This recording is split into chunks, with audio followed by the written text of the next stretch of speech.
Hello, welcome. How's everyone today? Hopefully you're doing well. Welcome. What are you He's playing? a good cow. I am. Mm. Meow. Should really look for like better and stuff. Can you? What? Welcome. How you doing today? It looks like we got. Oh yeah, this is so. I so want to get this. What is this? Halo Reach Scout?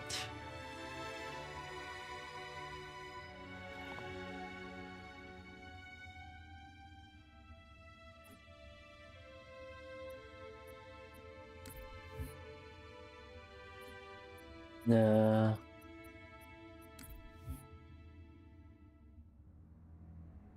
Arms? Or what's this?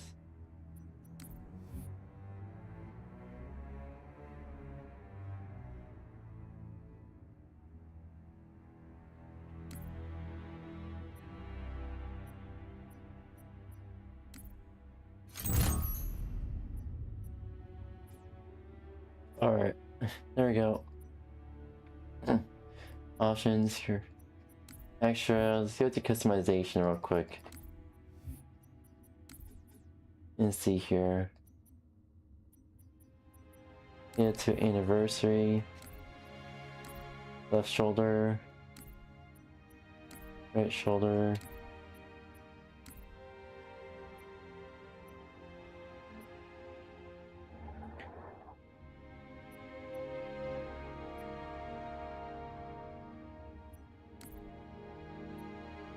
Ooh.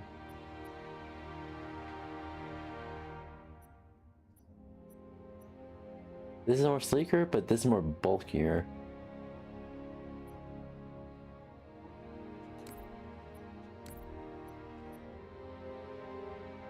That's cool. Okay, this is cool. Anywho,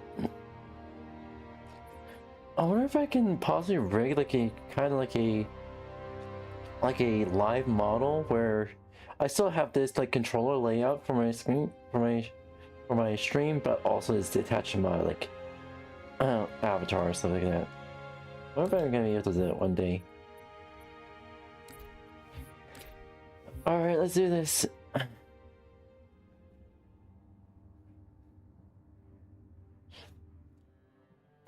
If I can go.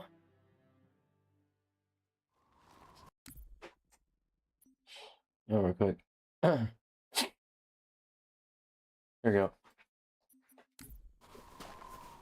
Yeah, oh yeah.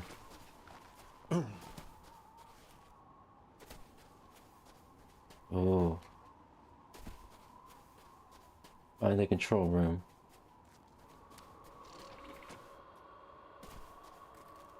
Ooh.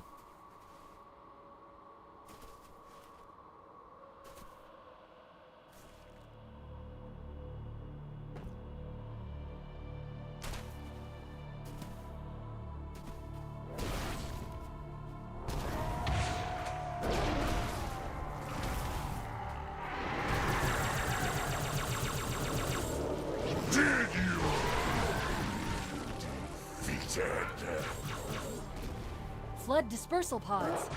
Control room's at the top of that tower, Chief. Go!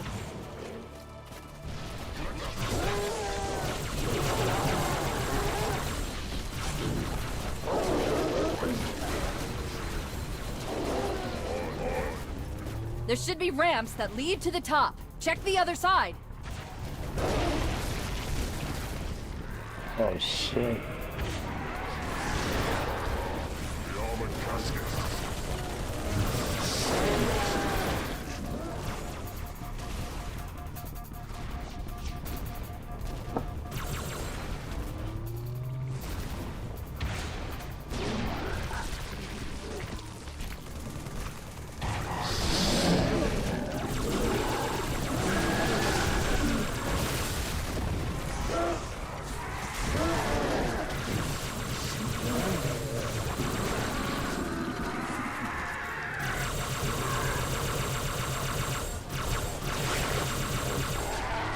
Holy shit.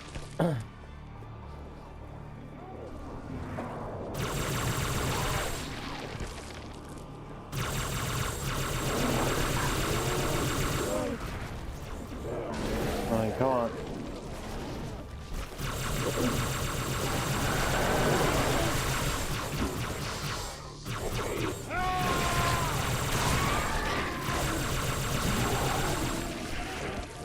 Oh shit.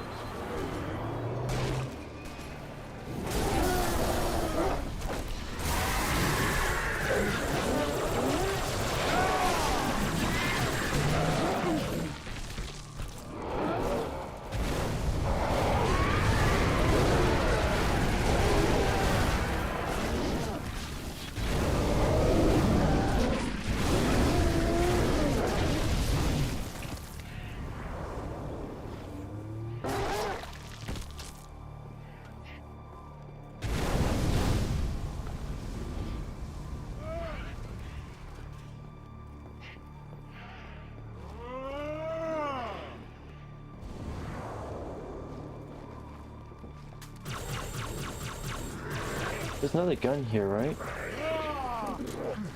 Alright.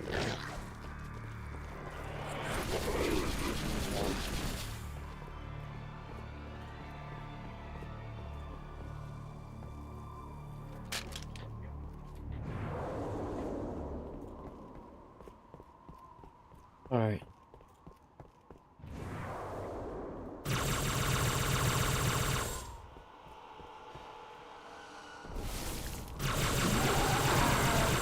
Alright.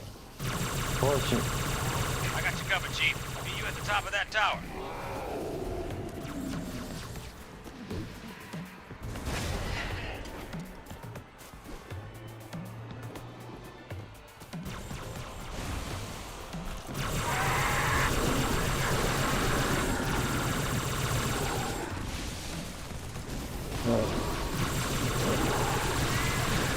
Keep moving, Chief. I got your back.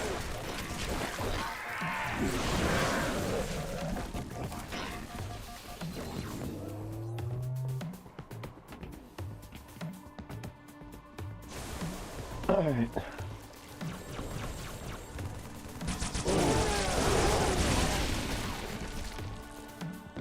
Oh, you Crawling all over that tower. Watch yourself.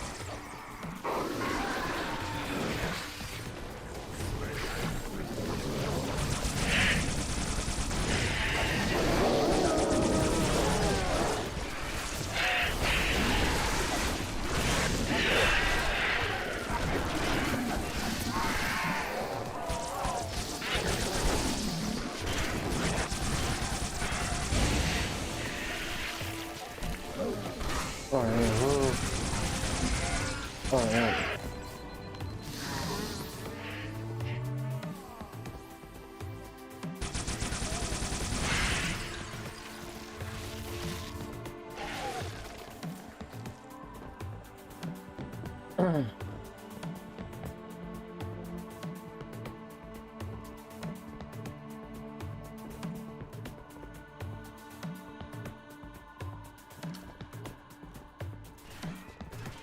Spark, you in there? Open the damn door. Of course, Ridley. just as soon as you dispose of all toxic blood groups. I'm afraid contamination protocols do not allow for... Yeah, I hear you. Was that the monitor? You didn't tell me he was here. Yeah, don't tell you a lot of things. Well, we are finally doing what he wanted.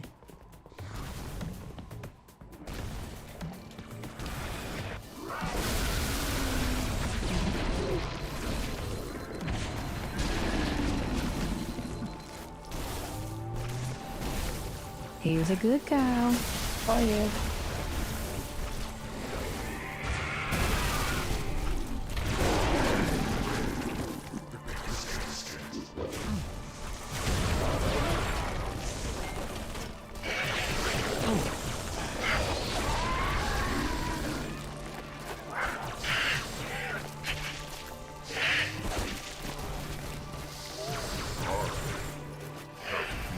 Fleets of thousands consumed a galaxy of flesh and mind and gold.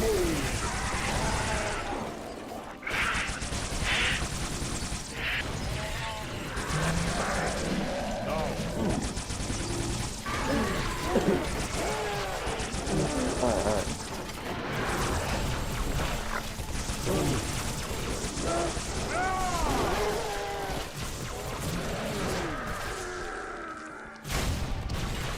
Oh shit.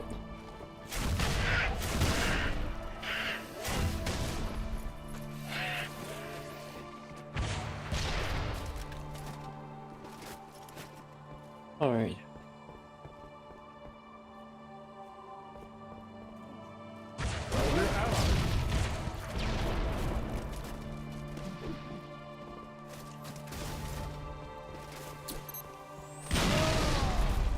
Sorry. Open up! Ghost is clear. Not for long. I'm tracking additional dispersal pods. They'll be hitting any minute. Chief! Arbiter! Let's move! Damn!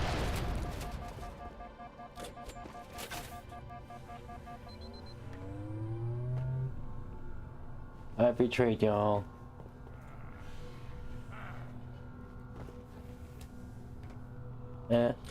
Look for nothing. Grab a target!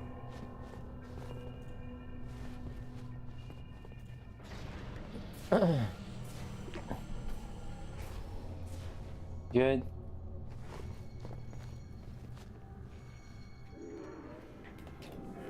Do I take life or give it? Who is victim and who is foe? It's trying to rebuild itself on this ring.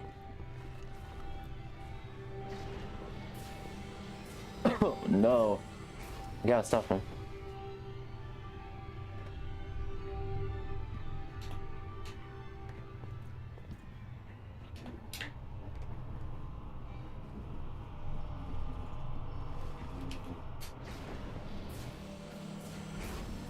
Oh.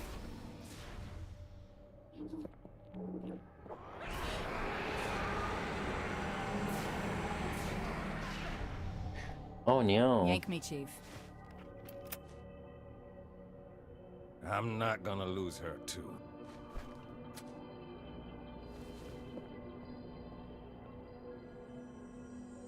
Oh boy.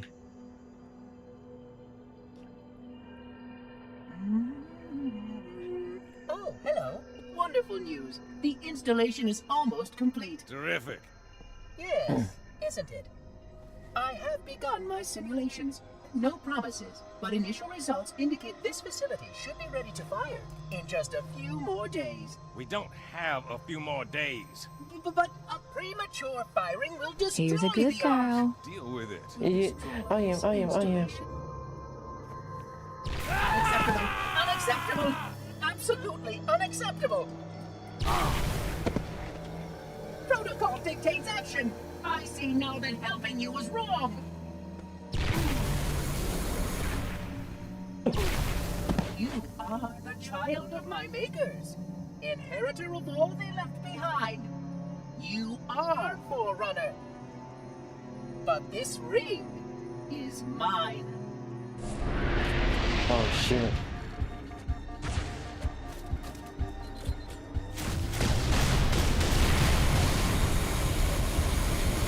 take no pleasure in doing what must be done. You do not deserve this ring. I have kept it safe. It belongs to me. Not for long.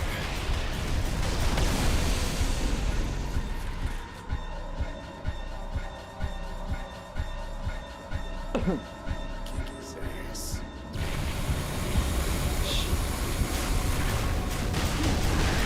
Not my easy.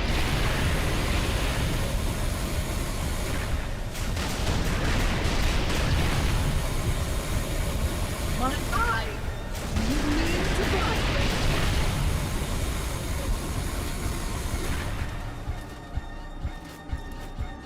Stop now before one of us gets hurt.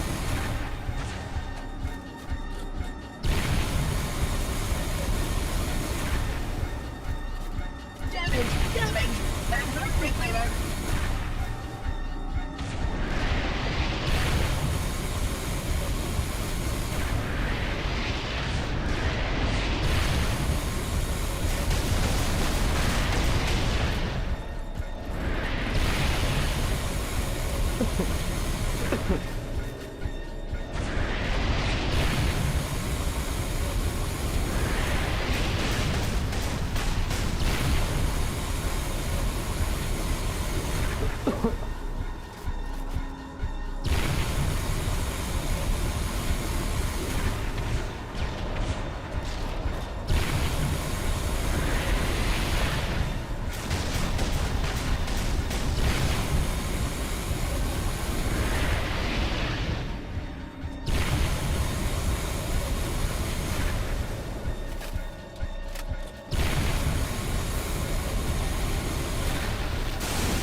Accept your legacy.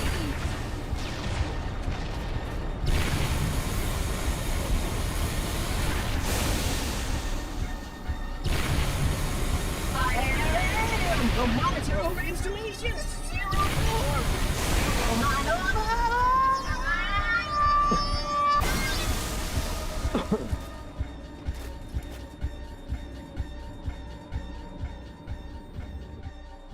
Oh shit.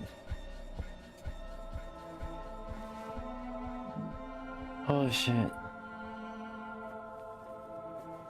I'm getting you out of here. No, you're not. Don't let her go. Don't ever let her go.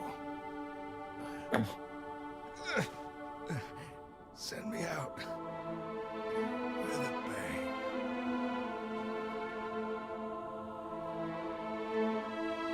Shit. Shit.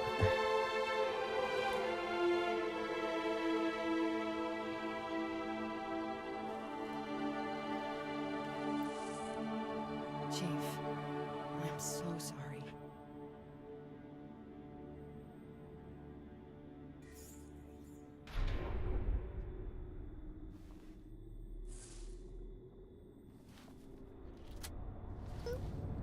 Boop. Ooh. Perfect timing.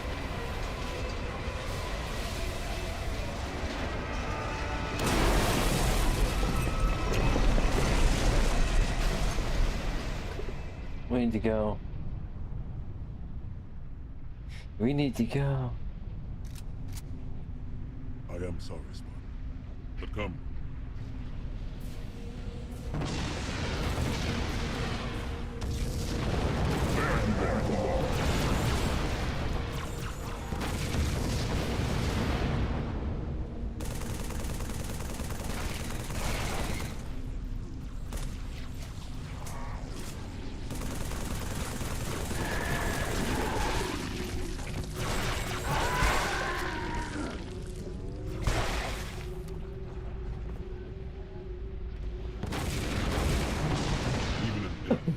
Your sergeant guides us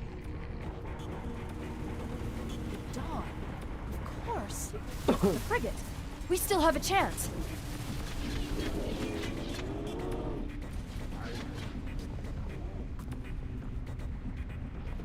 Alright, let's do this. Don't let this ring be the end of us, Chief.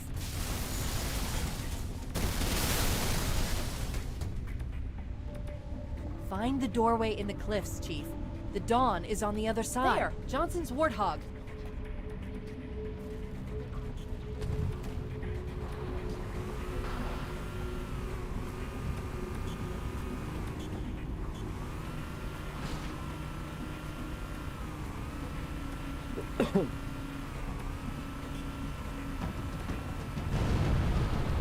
Oh boy. Let's fucking go! This is the end! See that doorway further on? Get to it.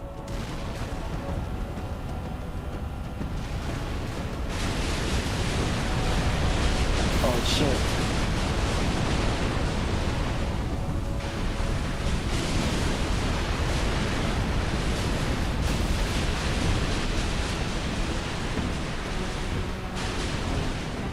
Let's fucking go!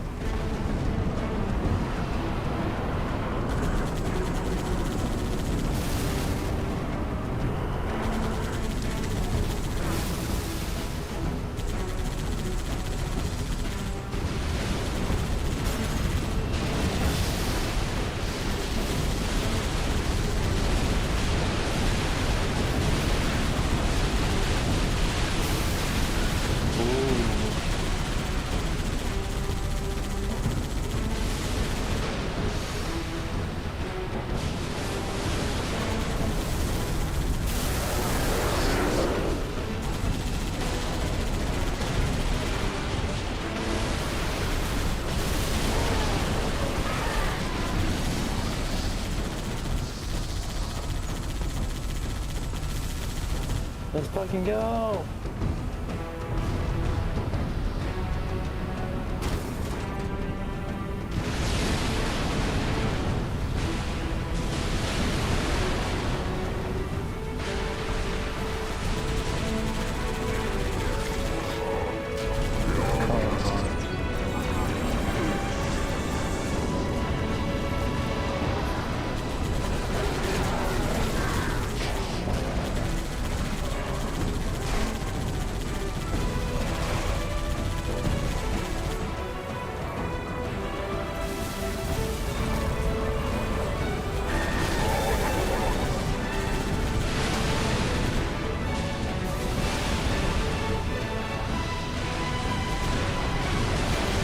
Oh shit.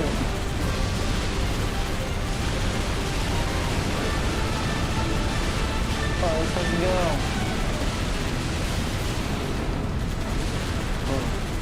Charging sequence at 30%. Oh, let's fucking go.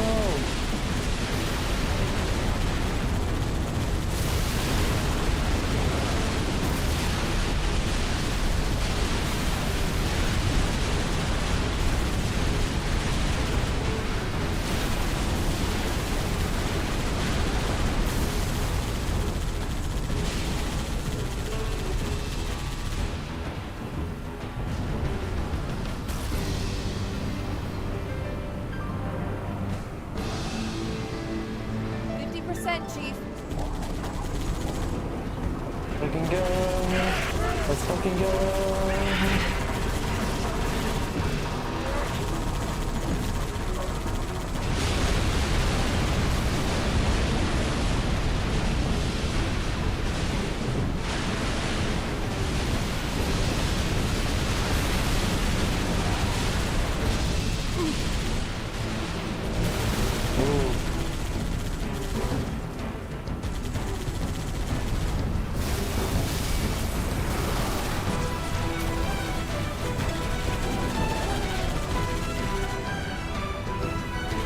Oh, this is epic. 70%.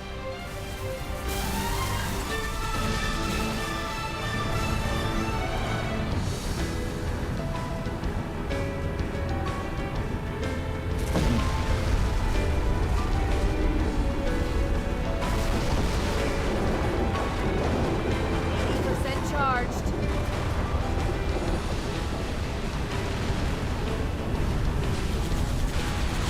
Let's fucking go.